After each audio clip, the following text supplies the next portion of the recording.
On this episode of the podcast, I have with me Solomon Madadha. He is the SVP of Digital Analytics and Governance for the Wealth Management team at Regions Bank. Solomon comes to us with a ton of data experience, touching a ton of different areas, but specifically this episode is going to be talking about the increasing complexity of data. And we're going to try to get through a few different subtopics. We're going to talk about data collection, talk about some of the democratization, and if we have time, we'll dive into some of the privacy areas. Solomon, thanks for being on the podcast. Thank you, Amir. I think it's a great time to be here on this podcast. Awesome. So I guess help us understand two things. Obviously, just what's your responsibilities at Regions Bank? And just for anyone who's not familiar, just a high level, what does Regions Bank do? So Regions Bank is one of the largest regional banks in the country. So we serve all the customers predominantly on the southeastern region and then also other states as well, stretching out a little bit. And then we have, I think, one of the strongest regional banks, I would say, with, I guess, close to about 150 billion in assets. So that's the overview of the company. And we have several lines of business in Regions Bank. So I specifically support the region's wealth management, which we have several divisions of wealth management, which is private wealth, institutional services, investment services, retirement, and several of those things related to wealth management aspect. So I support the data analytics and governance for wealth management division at Regions Bank. Awesome. Well, and just to dive into the podcast, I know data is getting just more complicated. It's more complex. Everything from getting it to making it accessible to governing, security, all of it. So we'll kind of see how far we get. I know you cover and span all of those areas. So I guess let's maybe talk about, at the top, one of the challenges obviously is data collection. Well, actually, before I dive in and ask you a question, let me ask you this. When you look at data collection and its different parts, what are the challenges that you see, I guess, with the modern data stacks? Well, as an enterprise like Regions or any other enterprise, similar large financial institutions, we have several sources of data coming in from several source systems, whether you're doing the core deposits or the lending systems or other wealth systems, sales systems, things like that. So we have several, point of entries of data into the enterprise data systems. And one of the main challenges as you accumulate this data is, being age-old problem about maintaining the master data management. So you want to make sure that you're not creating any duplicate information, especially with your customer information, which is very significant for your business. So that's one area of one challenge, I would say.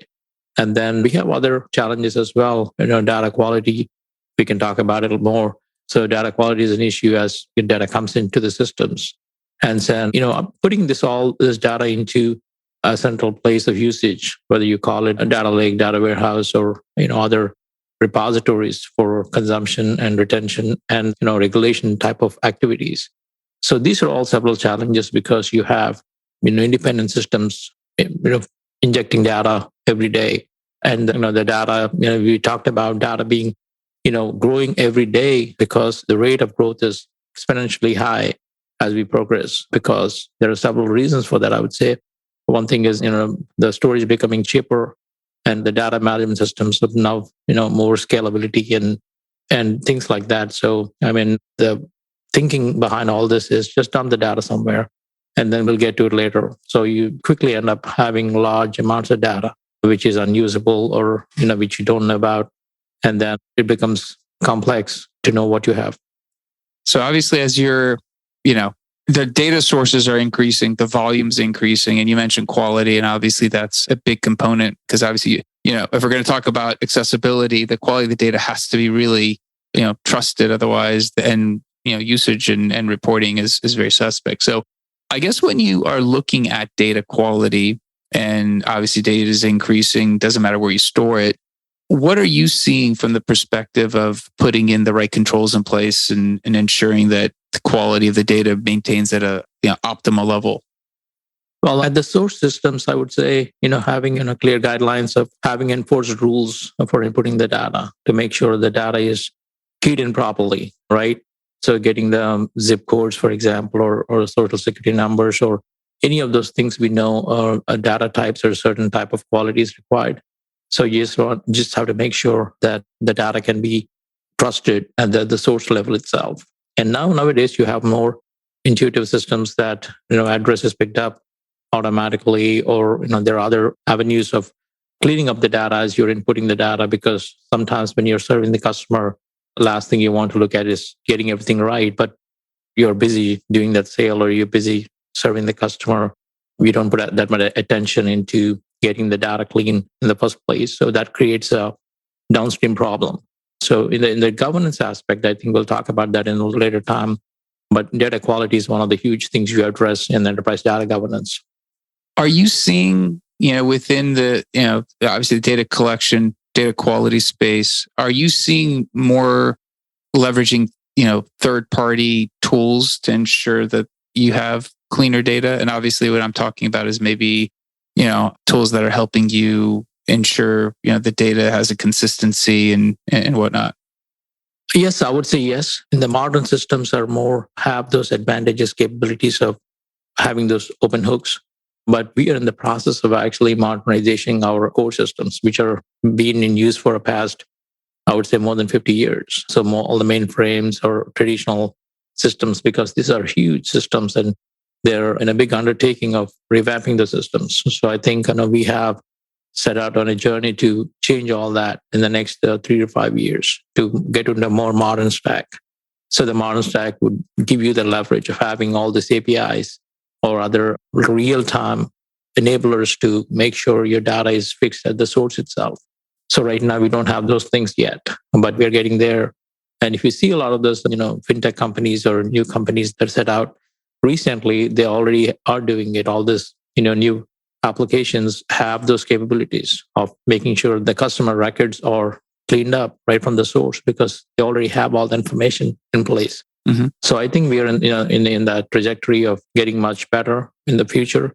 But that's the intent of getting all these things cleaned up at the source as much as possible. Absolutely. Are you also seeing the skill set required? So, I mean, obviously ETL and, cleaning up data has gone from simple, hey, here's a CSV file, to here are APIs. I mean, with that, are you seeing the skill set required, the complexity of the skills required to be efficient in that increase as well?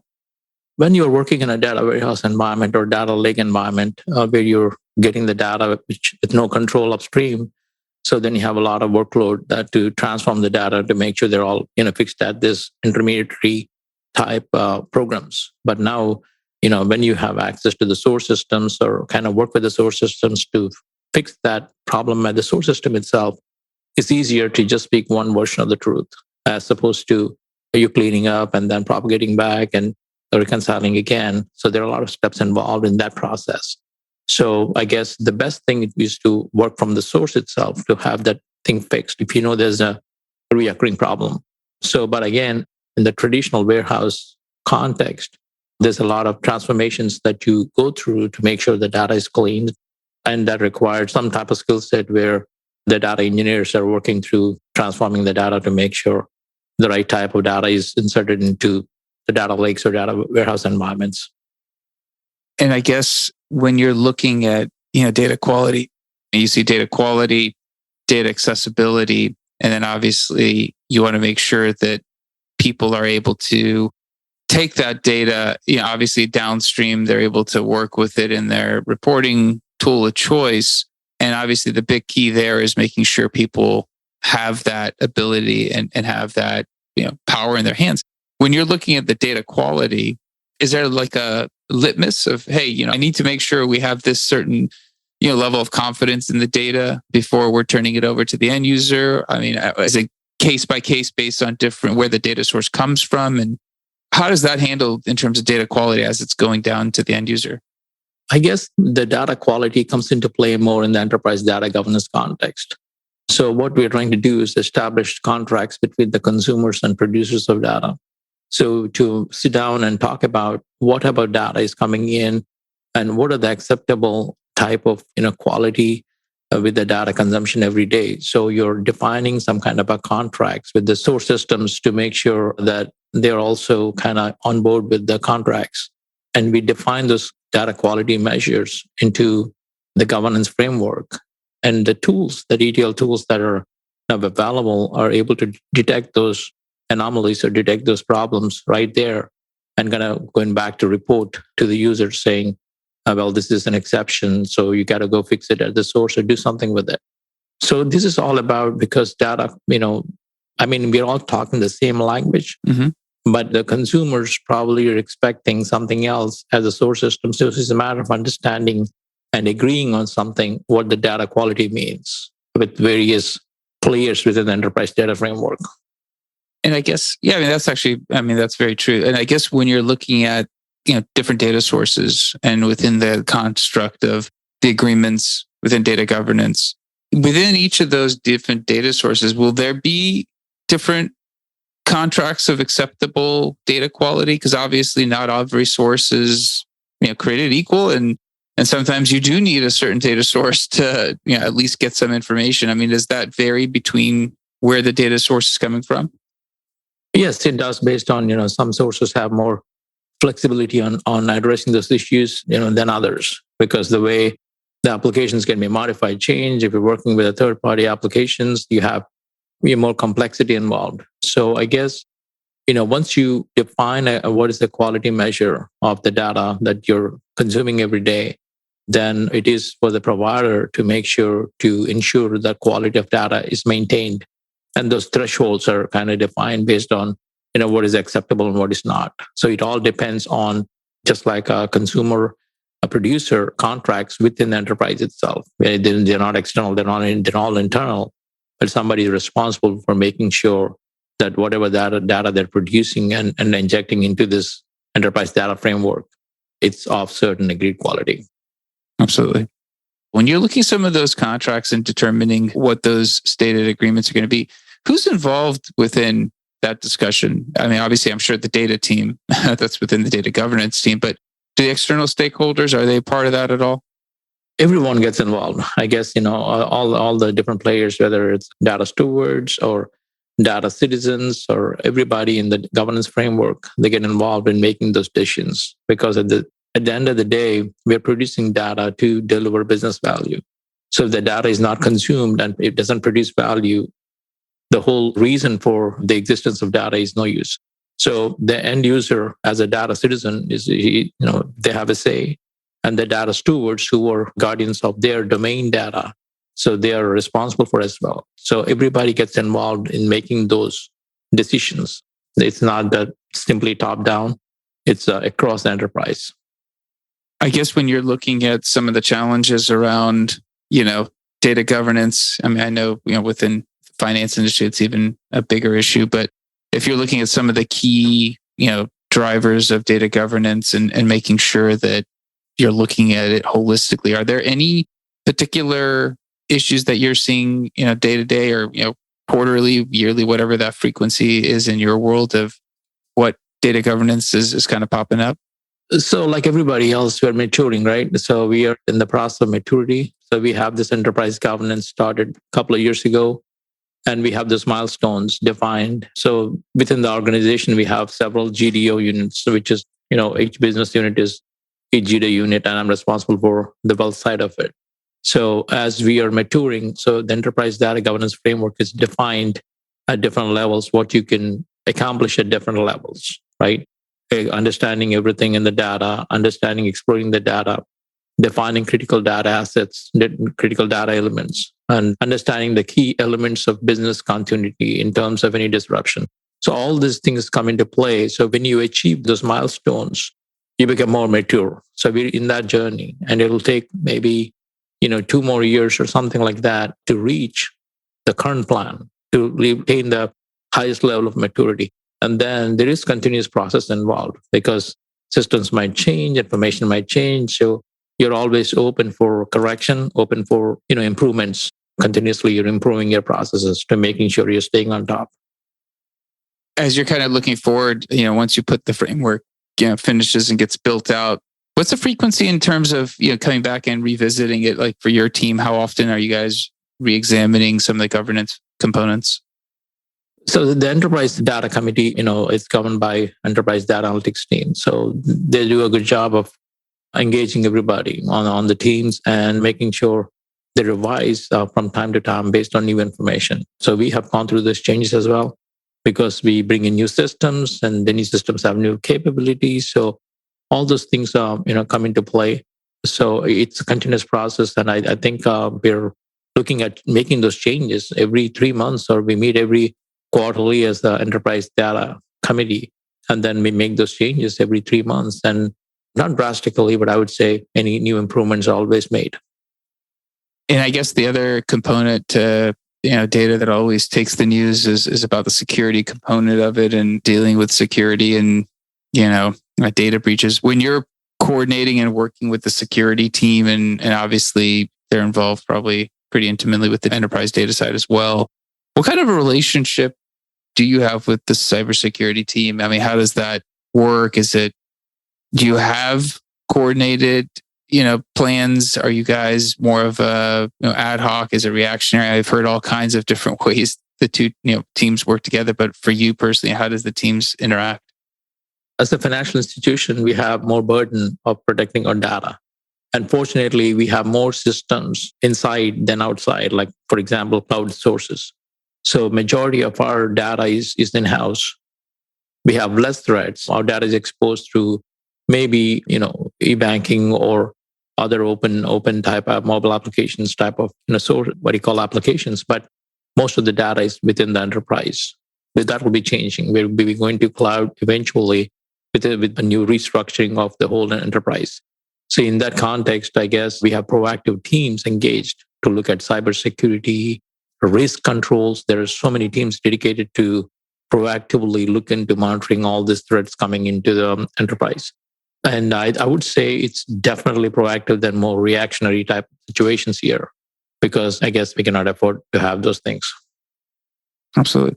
I guess when it comes to cybersecurity and proactive relationship with security going to the cloud, do you foresee your team, I guess, in terms of what you guys do day to day, are you going to have to start upskilling? Will it impact the skills of the team, or is that pretty much all handled by the security team? And do you guys still execute on the stack you're working against? There are some core responsibilities and shared responsibilities. So these teams are responsible for frontline defense, or they take majority of that responsibilities on the core team. But again, we also have shared responsibilities of protecting the data at every level. As an employee or associate, you're responsible for protecting data even in your workstation. It's not about external intruders, but also making sure the customer data is protected in all situations. So we have some shared responsibility as well. And that's everybody's job to make sure the data is protected. And once we go to the cloud enablement we talked about, we also have those things like the teams are, I guess we'll have a private cloud or something like that to protect our data. We are not going to be in the public cloud somewhere, but I guess we'll still be protected somehow. And as like I said, this is all regional bank, so we don't have international presence yet. So we are more secure than others who have other presence in other countries. But right now we are completely engaged in the regional area. Absolutely.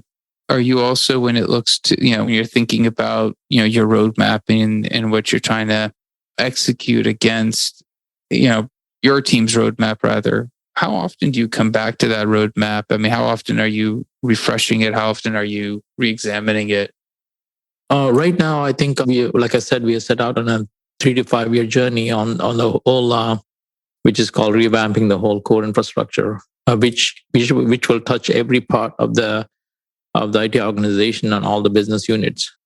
And we have a set plan for that for the next 3 to 5 years. And that will make a lot of changes to our core systems, or bringing in new capabilities. And, we have consulting companies involved to help us with the journey and help us enable all these synergies between all these interacting systems to bring in the best of breed available right now, so that we can make use of all those things as we be there in 5 years. We want to be advanced and we want to be up to date so that we can serve our customers better. Yeah, absolutely. I guess maybe the question that kind of pops to mind, or maybe what I was thinking about, was as you're executing on the 3 to 5 year plan, and obviously you have vendors who'll help and technologies moving forward, at what points are you still reevaluating, that process to make sure, the platform you're going to and the decisions being made are kind of in step with advancing, other technologies that are coming out? I think this year is mostly planning phase. So we have a lot of core system planning. So looking at the core systems and also proactively looking at other areas that will get impacted. So we are looking at planning the whole year, and then execution phase will come later. But I think the main thing will be looking at, something like a core deposit system and then lending system. So everything that revolves around these systems will also get impacted eventually. So I think when we get into the execution phase, we'll be touching all these points, but we're also proactively planning to be ready for that point so that we can change at the same time as opposed to be, waiting and changing the systems. Because when you start impacting the core system, it's going to impact everything else. So all these downstream applications, everything that will affect. So we are proactively, synchronizedly moving towards the new goal. Very cool. I mean, it sounds like a very ambitious plan. That sounds like the company's going to have, some massive new capabilities, and it's going to give you some new toys to work with, I suppose. Well, yeah, it's all about the customer. So, I mean, the new age customer, what do you call the new young customers? They don't, they're more digitally engaged, online engaged, go less to the branches, use no checks. So these are the future customers. So you have to be ready for them and the way they want to use the banking systems or financial systems. And, we are the fintechs.